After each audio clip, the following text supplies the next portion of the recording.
All right, welcome everybody. Happy Thursday. A little chilly where I am. Hope everybody's staying warm.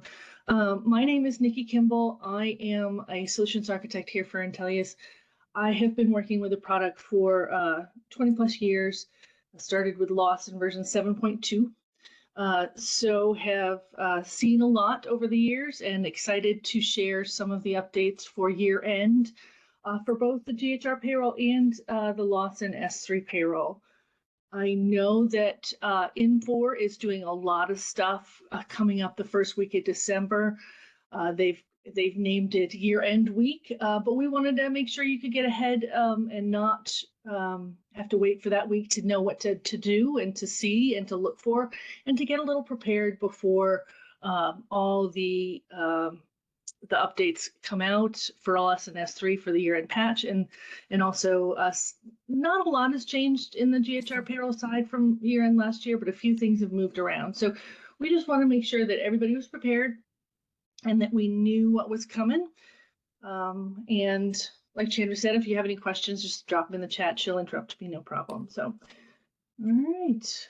So we're going to go over a few things. Obviously, there's the overview. We're going to talk about balancing, how to check your delivered content, look, how to do some SSA validation. So that's the social security numbers that you need to validate at the end of the year to make sure you're submitting the right ones on the W-2s. Some of the standard year-end parameters, how to do some testing, and then just some reminders for that are out there as well. All right, so the overview. I know that there's a lot of things that have been changing and moving around, but this year the format for the W-2s have not changed. They are changing next year, but we don't have to worry about anything for this year. A lot of it got put off. One of the things that has been the big talk this year about changes is the Secure Act 2.0. And yesterday, actually, Infor, Hans Mueller had a session about that and what they're doing for that. There's nothing that you have to do for 1/1/2024 for the payroll. There is some stuff on the benefit side to help you out with the ACA eligibility for some of the defined contributions. And all the rest got pushed off to 1/1/2025 that have to do with the payroll and the year-end reporting. So here's the KB that they put all the information in the presentation from yesterday. So take a look. There is a workaround and they provided configs actually to do some workarounds for what's required of 1/1/2024 in the benefits. So there's some good information there, but nothing that affects payroll. When it comes to the limits, they are changing a little bit for this year. This is just a reminder that you'll have to go into BSI and update that.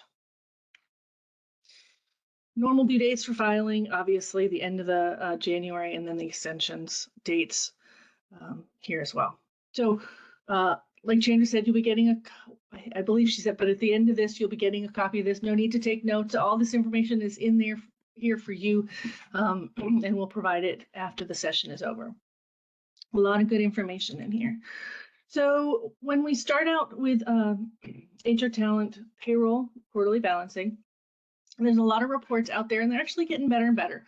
I know in the beginning there was concerns about reporting in the deliverables because they're not the same as what they were in Lawson, but they're improving them month by month. And in this case, for year-end and quarterly balancing, you can use the closed payments report, the payroll register. There is a payments by quarter that's really good for reconciling the quarters as you go along the year, and the wage history by quarter and the tax deduction history. They have the deduction history, and then there's the deduction history by quarter. So those are both very powerful reports. Here's a snapshot from actually, I borrowed it from the 2022 presentations for year-end from Infor, and this gives you a detail of those reports and where to find them. Really valuable reports.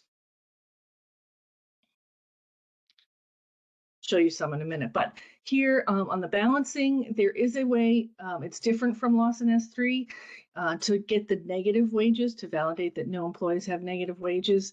You have to go to the closed payment totals, and then There really isn't a way to just automatically generate anybody with negative wages. You'll have to personalize it or get it into CSV and then do some sorting. But it is very, very visual and it's very easy to find.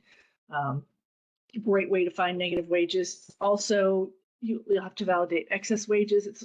It's not as I guess in Lawson we were so used to our reports and all the wages. So there's sometimes in different places, and this one is in the deduction history, and you can get it by the tax deduction history as well. So it has a column for excess wages, and we'll show you that here in a minute. Just wanted to make you aware that in October there were a few updates to the payroll registers. Really good stuff. It automatically totals by org unit now, which is very valuable. They've added some fields as well. Shift rate has been added, and then and some of the header info was changed to make it easier to read. So a lot of good updates, and there I think there's some more coming in, not for the payroll register, but in November there's some updates to the year-end stuff too. So here's just I grabbed this right from the year-end processing in the Infor docs.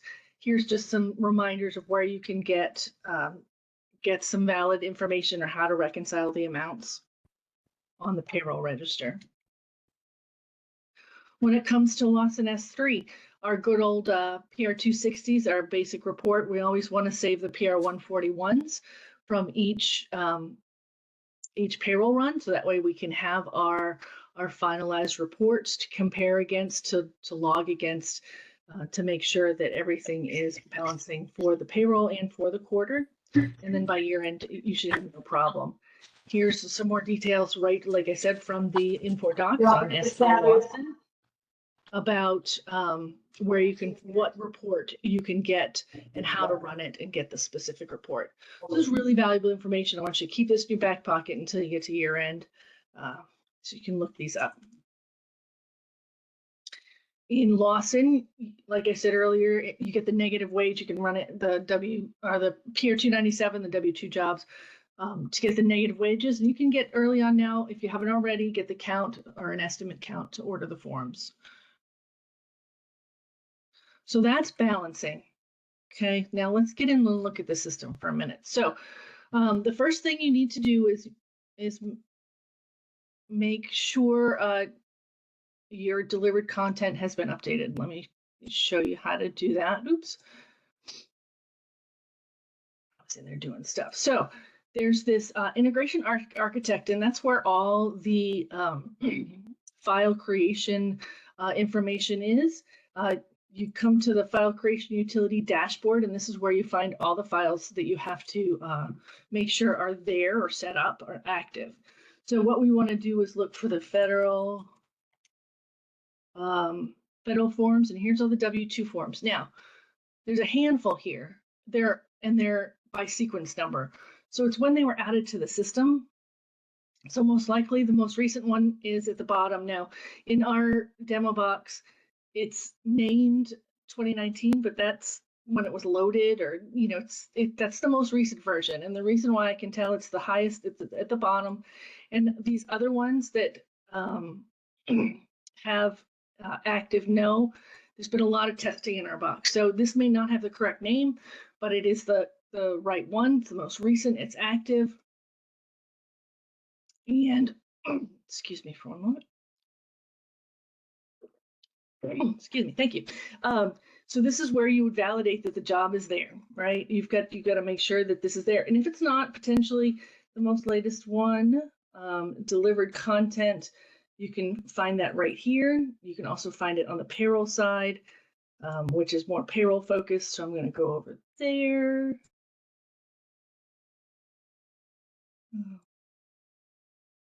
Where it's payroll delivered content.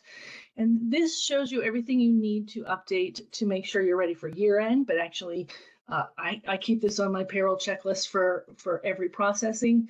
Always check your delivered content to make sure you're up to date. This was updated the end of last month. If there was anything new that needed to be loaded, there would be a button here that says needed. You can always check for payroll content. This will take a few minutes and go through and see if anything new has been loaded. You can see as it comes down, it says complete or no action needed. I'm sure you guys are familiar with this, but you want to make sure that when you're ready to process the W-2s, that the year end doesn't require any updates, doesn't require load. All right. And like I said, this will take a minute. I would go look in async to see how it's running, but just to follow through to make sure it runs and completes correctly. But I do know that there's nothing else. There will be some stuff coming at the November CU, so make sure you check after that. A lot of people put it on their checklist for the Monday after the CU is applied to make sure that they come update this.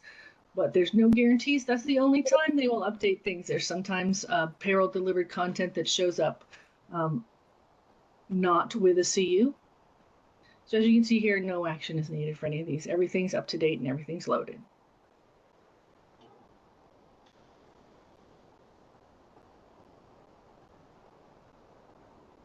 All right. Delivered content. And you just got to make sure those are there and updated. We walked through this. There's the payroll content. This is what it looked like if there is action needed. There would be a little load button here. You would load it, you would have to watch it in async and make sure that it completes successfully. The year-end patch, I don't think as of yesterday afternoon when I was looking, there was no official announcement yet of when that year-end patch was coming out. Usually it's the first week of December. And like I said, the Infor year-end week starts on December 4th. And at the end of this presentation, there's actually some links to some of the presentations that they're doing that week, that Infor has that week, that'll follow up on a lot of the topics we're talking about today. All right. The next is the Social Security Administration validation. What is this? There's two services. There's one that's free that just allows you companies to send in a file and validate that all employee Social Security numbers match. I think they do a match on the name and the Social Security number to make sure those line up. It's recommended that you do this more than just once a year. You can run it at any time, but a lot of people wait till the end of the year to do the full year. So let me just show you. First, you want to make sure it's there, and I think we can do that. And then delivered content, make sure it is in the dashboard. And then you just do Social Security number verification. Yep, it's there and it's active. So that's good. All right, so to do that, and I'm jumping back and forth between payroll. You can see here, this is the new setup and integration architect. So in payroll, most of the good stuff for year end is in regulatory reporting. And you have the state quarterly reporting that you'll have to do at ongoing in quarters. And all the federal quarterly reporting is here. And then the year end reporting is where all the good stuff is. This is all the stuff that we'll be talking about today. So there is a separate Social Security number validation verification under here. Let me click on this. And then you just come here and you can see when the last file is generated. But to generate a Social Security verification report, you do it by legal entity, or you can do it by eligibility group. A lot of times you can do it by starting, if you do it ongoing with the year, you can do it with a certain date range of hires if you want. So these are hire date, start dates, and end dates. So you can do it by month, right? Every month you can do this. So all you do is submit it. And I did one earlier, I think. Let me...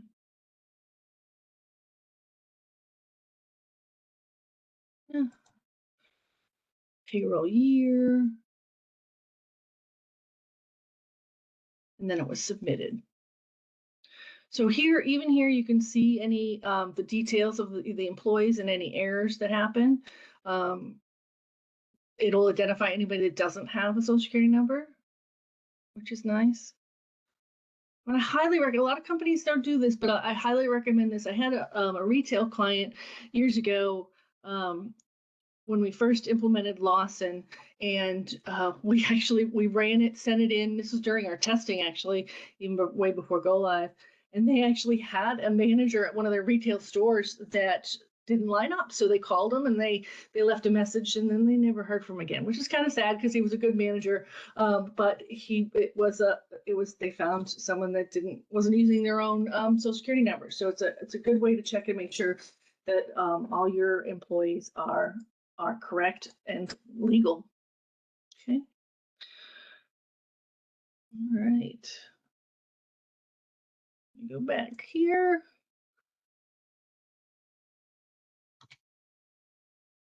In Lawson, it's called the enumeration verification, which took me a really hard time to say. I couldn't figure out enumeration. It always bothers me. But it's the same report, pretty much the same. You can run it by process level here. Legal entity is the equivalent. You can run it multiple times for different process levels or legal entities. And this will give you the exact same output that you can send up to the Social Security Administration. Okay. Year-end parameters. Year-end parameters are in GHR are the configurable fields, and what that means is you're doing the mapping for the W-2. You're saying for all the employees, group term life is this deduction class, or no, pay class.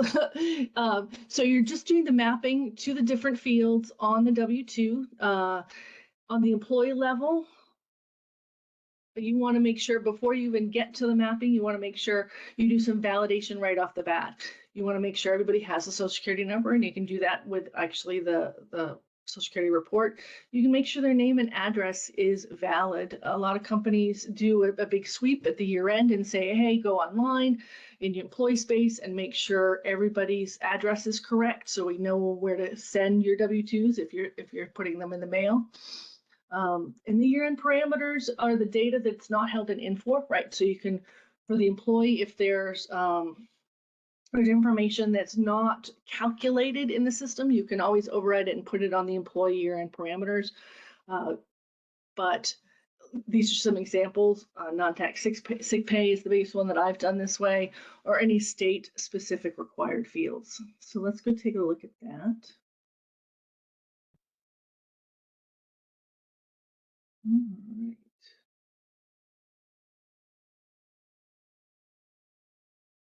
Right, story reporting. Right. So at the very top of year-end reporting is this employee configurable fields. If I click that, this is an example. I did create one just so we could take a look at it. So this is just an employee year-end parameters. It is the box 12 codes for the most part, and any state or jurisdiction specific details that you want to override, that you want to populate with something that's not in the system. So there's some check boxes on the box 13 and then 14 and some miscellaneous, but most of them are jurisdictional based, except the boxes.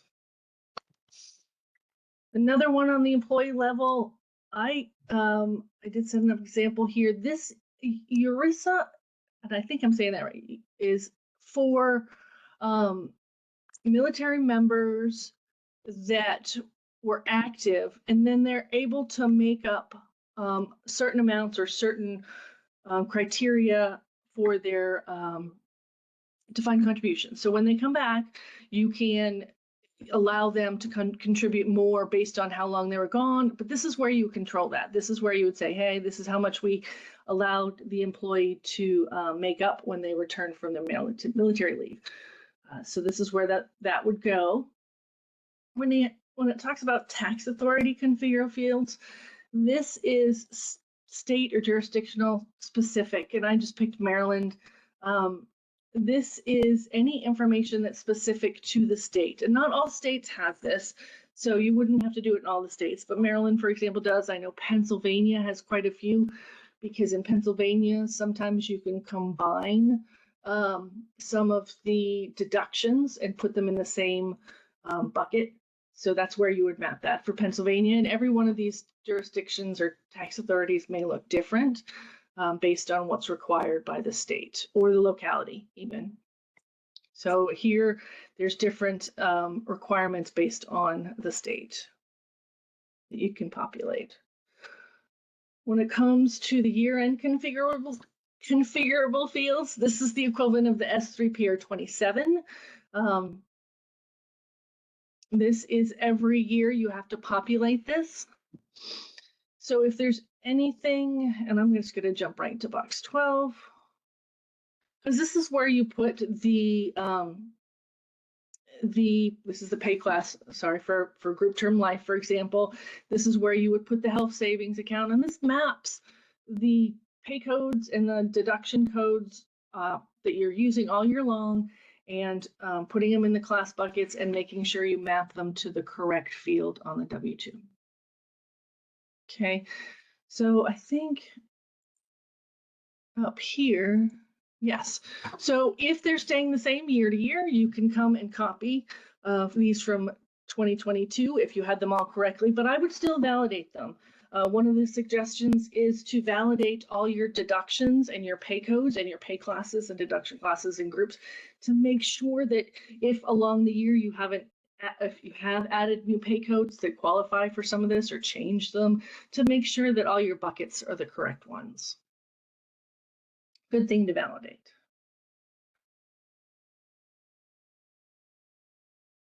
Oh, and you can create a report just to validate it if you need to before you copy it. All right, let's jump back to the PowerPoint. We looked at the Maryland.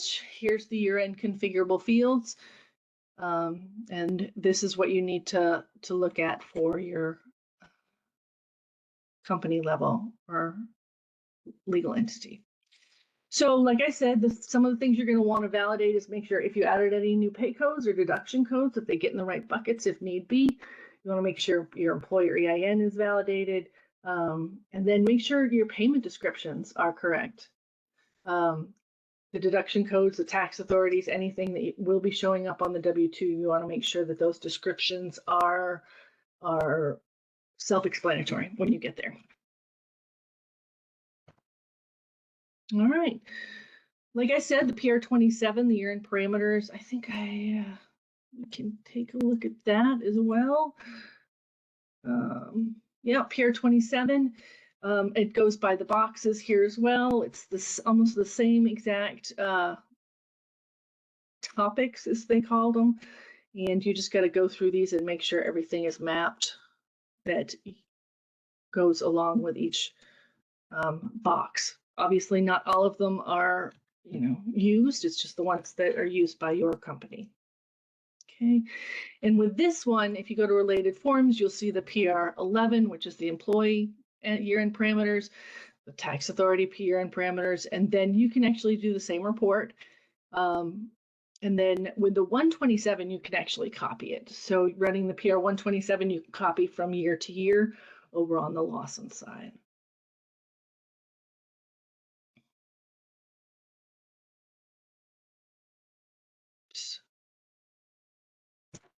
Okay. When it comes to W-2 testing, let's get into that. So the cool thing is you can run it as many times as you want. It's not an update program, it's just a report. And the more often you review it, if you can review it early and often, you can find any errors or problems and making sure any warning messages are corrected. You can validate the mapping that way, and you can run it by tax authority. You can kind of keep it focused to make sure you can balance it just back to your reports. I think. All right, let me go back here and show you what that looks like. So, W-2 reporting. So it has here by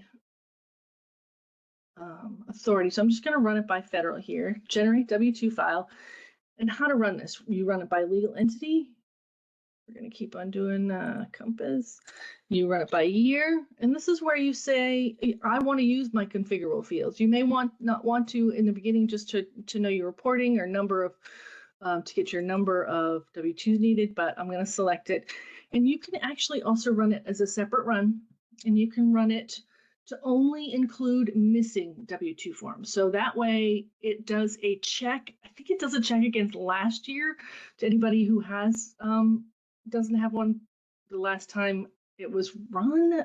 I'll have to double check on that, but it's gonna check the last against last year's W-2s if I remember that correctly. But this shows you which description to select, whether you want to combine locals or not. Like I said, I think in Pennsylvania, you want to combine the local taxes in some cases, depending on the jurisdiction. But I'm just going to hit submit. And then you can go right down here to year-end reports. And you can check out the time that I ran it. It's at the right time, 10:26. Oh, it's still running.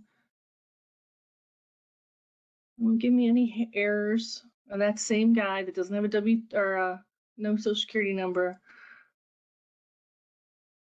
And then here you'll see some tax identification numbers not defined. And then there's some Medicare arrears out here that we gotta look at for those employees. So this is a run often, run early, where you can validate this and get them fixed before you're in the panic mode at year end. So this is a really good way to get ahead of the game. Okay. To do create the EF W-2 file is the same, generate the file, go down here. Obviously, you're going to have the same any warnings and errors, but I think jump over to Integration Architect, and I'm going to go to the dashboard here again and look up the federal.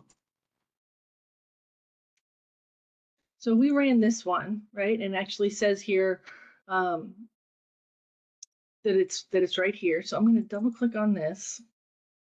And there's some information behind the scenes. You can see how often you've run it. You can actually, if you double click on this, you can see what's in the file. You can look at the records. Let's see, and I want to make sure. Here it is, view file. I had a hard time finding this because I think it's moved since last year. So if you want to actually view the file, you can download it and look at the file, right? And then you can validate from CSV if you want to. But this is a good way to get a big picture of what's going on with your file and how often you've run it, and it can even give you a number of processed here and when the last time you ran it. So a lot of good information here, but this is where you want to maintain and look at your errors and your warnings and stuff. So this is a place to go.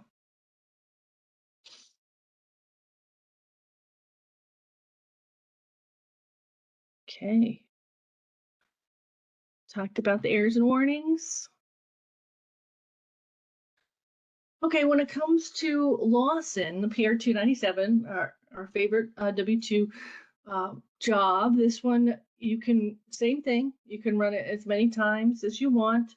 It produces an error report the same way, but it's in your print manager.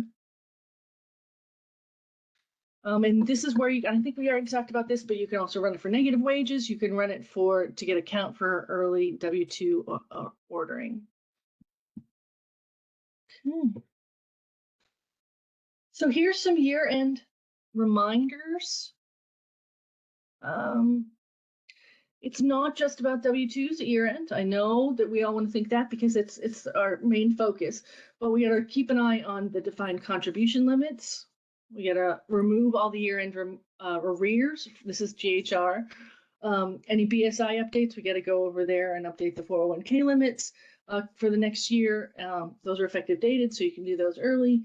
And then update the payment schedule to make sure your pay period dates are created for the following year. Here's where it is. So the November CU, last time I checked, and there may be more, something it's always changing. There are 6 quarterly and year-end related updates.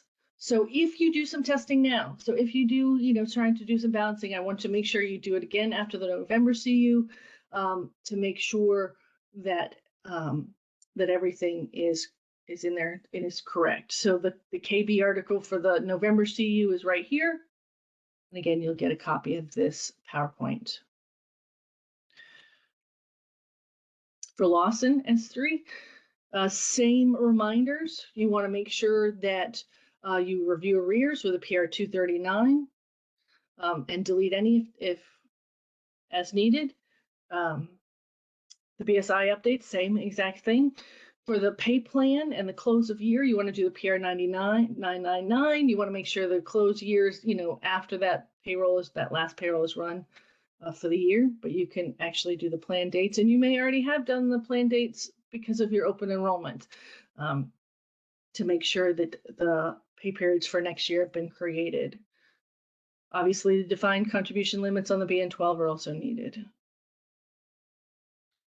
All right, so here's some information about the year-end week. I'm doing air quotes, you can't see me. Innovation Insights with Hans Mueller. He's got some stuff scheduled for that week. Go to that KB article and you'll get all of the scheduled meetings for that week. They're doing one for Lawson, GHR Payroll, AP. They have all of them out there for that week. Last year's guide is out there for GHR for the payroll year end. There is some information on year end in the Lawson S3 Infor docs as well. So they're both there for that last year. May not match 100%, but it is a great guide to get you started. Hopefully the 2023 ones will be out there soon. All right. Whew, I did a lot of talking. And Are there any questions out there? There are. We have a few that have come in. The first one I can actually answer. Will this PowerPoint be available for reference? And yes, we'll send out the deck and a recording just as soon as they're ready. We've got a couple that I think are probably about the same. The first is, how is the payroll clear closed in GHR? And is there a PR 999 equivalent in GHR to close the year? Okay, that's a great question. No, there's not. There's really no close, no official close. There is on the payment schedules to update the pay periods for the following year, but there is no official close. It's not needed. So there is no process for that equivalent. All right, and then this one we've got, is anyone else seeing out of balance between yearly deduction report, the old PR 294, and the W2 report, old PR 297? We are out of balance by ACH reversals. W2s are not being produced for anyone with a reversal. Wow. That would probably take some more investigation. I think you said ACH reversals were the cause. I haven't. It's been a long time. I don't think I've seen that recently. But if you, I don't know, Chan, if they want to give us a call, or I can, we can try and set something up, and I can try and help. But I'd probably need more information and look in the system to answer that question. But if anybody else is out there seen that, just let us know. Yeah, we've had a couple people chime in saying that they're seeing it as well, and that it just began with the October CU. Interesting. So why don't we take an opportunity to dig into that a little bit, and then when we send the recording and deck, maybe we can have some more information to share with you, or we can reach out individually to you if we need more time to research. Yeah, I'm interested in that. I'll do some more digging on that for sure. Chandra and Nikki, if I might intervene, if multiple clients are seeing this, and from a financial side, which I'm responsible for, Infor is updating that KB Knowledge article in regards to all of the issues and defects they are finding with this new CU. So you might also check in for concierge and see if it's been reported and if it's being worked on. It does look like somebody has an Infor ticket open, but just curious if others are having the same issue. So the only other one I see here is how do you run W-2 correction files in GHR? Okay, yeah, I guess I did not show that. All right. So when you're down here at year-end reports, here's where you can see these big buttons that said generate the W2C file and the EF W2C file. So you can actually select the exact one you want to correct right here on the listing here, and then just generate. Super easy. Thank you. Good question.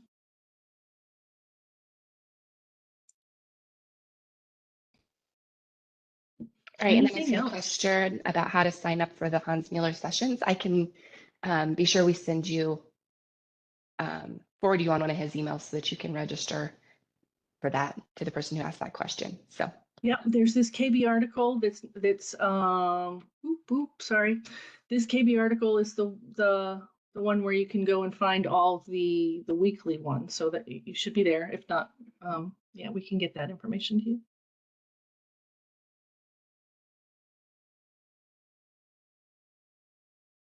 All right. Well, if you need any help with year end, please reach out and let us know. We can help you with the year-end support. We can help you with the balancing. Except the CU known issue that we were just talking about. We can help you with payroll balancing. There's staff augmentation we can do. I know that there's a lot of busy times at end of year and even in January. If you need any help testing or troubleshooting, a lot of files get generated and moved around. If you need tech support, just let us know. My email is nkimble@intellias.net. Feel free to email me, or Chad Mitchell is the one who organized this meeting. You can email him as well. But we do have a YouTube channel. We'll be putting this out there, and there's many others out there that may address some of the questions you've been having, or may help you out in the meantime. So reach out if you need any help. Chandra, anything else? I don't think so. Yeah, I think we'll be sending everything out in the next couple of days. So watch out for that. And like Nikki said, if you have any questions, don't hesitate to reach out. Thank you. All right. Thanks, Thank you, everyone. everybody.